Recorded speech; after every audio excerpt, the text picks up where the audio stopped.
Hi, it's Jessica DaMassa with WTF Health. With me right now, I have Skip Fleshman. He is a partner at AMV, which is an investment of a venture capitalist we have here. So how are you? I'm doing well. It's fun to be at JP Morgan again. Absolutely. I just pick up these investors off the street here. It's just like my favorite part. All right, so introduce everybody who may not be familiar with AMV. What do you guys do? How big is the fund? What do you guys look at in terms of investment? Sure. We've been investing actually since 1965 and historically been a diversified fund where we invested in tech and healthcare.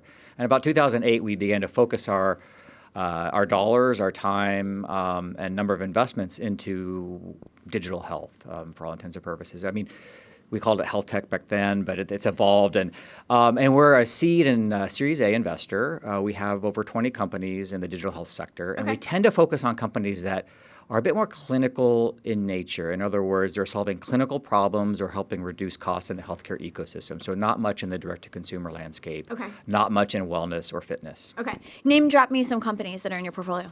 Sure. We some of the larger ones would be Lark, which is getting up there in size, Evidation Health, which is doing real-world evidence. Reify is a little under the radar, but they're helping manage clinical trials and streamline that process. So those are some of the ones that are up and coming. All right, cool. All right, so I want to pick your brain about where the market is going to go, because this is the point here at JP Morgan, right? So I keep hearing anecdotally on the streets that this is going to be the year of the exit, that investors are going to look for a lot of these companies that have scaled up over the last 6-8 years to finally like figure out a way out. Do you think that there's any validity to that? Do you think we're going to see an increase in M&A activity, or we're going to see some more IPOs? Like, what are your thoughts? Yeah, it's hard to always predict the IPO market, right? Because there are externalities that affect that, macro trends.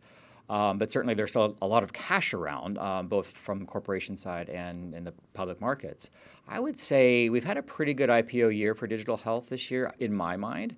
I think it'll be about even going forward. M&A, I do think will step up a bit, and I do think it's because some of the companies have become more mature, and some of the larger acquirers, which would be major payers or pharma or perhaps even some tech vendors or pharmacies, et cetera, PBMs, they have the cash and they're beginning to become interested in the overall sector. They're seeing enough growth and enough strategic value that they may open their pocketbooks. Okay. As far as where VCs are going to be looking, what do you think is going to happen there? I mean, are you guys seeing the number of young startups? I mean, you said you guys are early. You're in A's or you're angeling. So as far as seeing some of those new digital health companies, are you seeing them at the rate that you used to see them 2, 3, 4 years ago? I mean, what do you think about that part of the market? Because it seems to me like, I mean, just anecdotally, I feel like I'm not talking to those young companies so much anymore. I've got a lot of companies that are a little bit further along now. Yeah, I think certainly the number and quantity of companies is as high as it's ever been. The signal to noise has not necessarily been in an investor's favor. So it's hard to sift through what you think is a good company or not. We also see almost a version 2.0 or 3.0 of certain sectors. And one example might be fertility. Right? We saw a bunch of fertility apps and 3 or 4, actually 6 or 7 years ago, and now we're seeing the next generation, which tend to include a bit more services. So yeah, there's a lot out there. Finding the good stuff is always difficult, and I think investors need to really do their homework on what's worked in the past and what. I want to ask you about that because I feel like this is the thing. It's like there's a lot of like the obvious spaces, like in chronic condition management. It's like, oh my God, you cannot walk down the street here in San Francisco during JP Morgan and not like run into one because they just seem to be everywhere. And there's clear market leaders that are emerging there. And so, I'm wondering, is there anything that you're just kind of like, I'm done with this now because it is really saturated and it just doesn't seem like any kind of newcomer is going to kind of be able to make the dent in the market that these incumbents are already going to be able to make? I think that's a risky perspective, actually, for a venture capitalist. And I'll go back to the search engine wars of the late 90s, right? Everybody thought it was game over. We had Yahoo, we had multiple others, and along comes Google with a better technology, a new business model, and they trumped everybody. So I do think some areas are pretty mature, and digital therapeutics is starting to get there. We have a lot of interesting interventions in behavioral health and chronic disease management, as you highlighted, moving into other areas. And there are probably a dozen that are actually commercial, making money, and getting any traction in the marketplace. And I think that's a tough place to hop into at this point, but you never know. There could be something that just does it better, right? So we always have to be looking. Yeah. I do think that's an interesting sector at this stage. All right, from your perspective, just for you personally, and like your thesis, and you've been doing this for a long time, what are some of the things that makes a startup really fundable to you at this point? Well, we look for there are probably 5 or 6 things that we look for. One is a large market size, and that ties into digital health pretty closely because there are a lot of niche solutions out there. Good management team, of course, something differentiated. So at AMV, we like to see companies that have technology as a barrier to entry or something that's difficult to do or replicate. It could be intellectual property. It could be just years of development. So something that will fend off competitors over the long haul. A commercial strategy makes a lot of sense, especially in this area. Yeah. But we also like to see companies, and this is a bit of a bias that we have over other larger venture firms.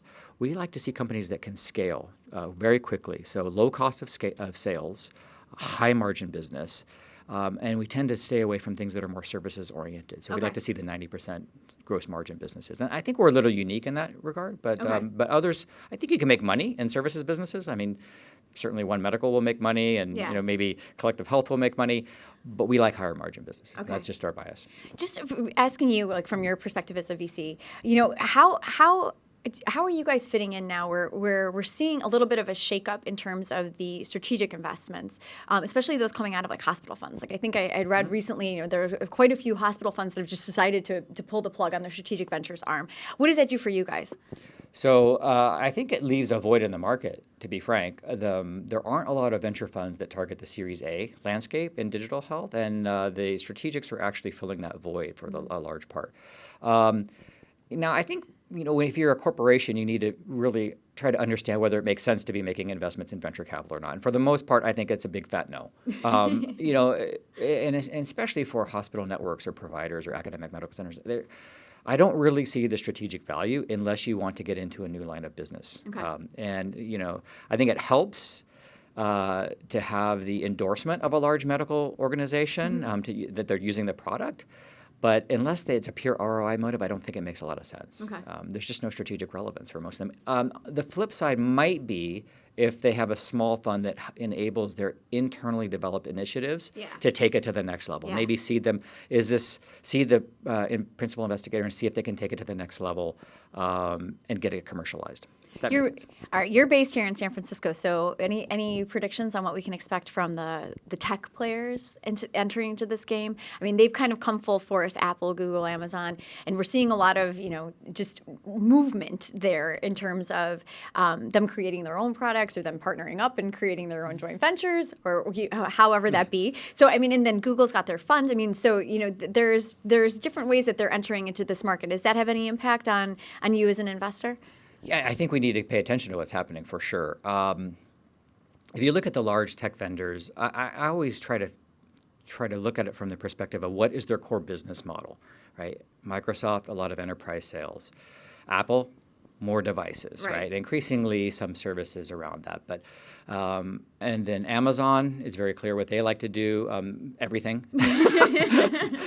And then Google, everybody scratches their head and wonders what the heck they're doing. Yeah, with some of their initiatives. I mean, I think that's very much been Google's MO from the get-go. Is like, let's experiment here and see if it takes off and can we make money out of it. So I think we have to pay attention to what they're doing. I think that certainly there will be a lot of money wasted from those large vendors. And quite frankly, I'm a little more interested in what's happening with some of the groups that are closer to patients. Okay. So, for example, CVS or Walgreens or Walmart. Oh, Walmart. I'm watching Walmart. Yeah. So I think we should be watching all of those. Yeah. Kroger stores is another. Mm-hmm. So they have a lot of, they're touching the patients with their pharmacists and their pharmacies very frequently. They're looking for ways to extend their care.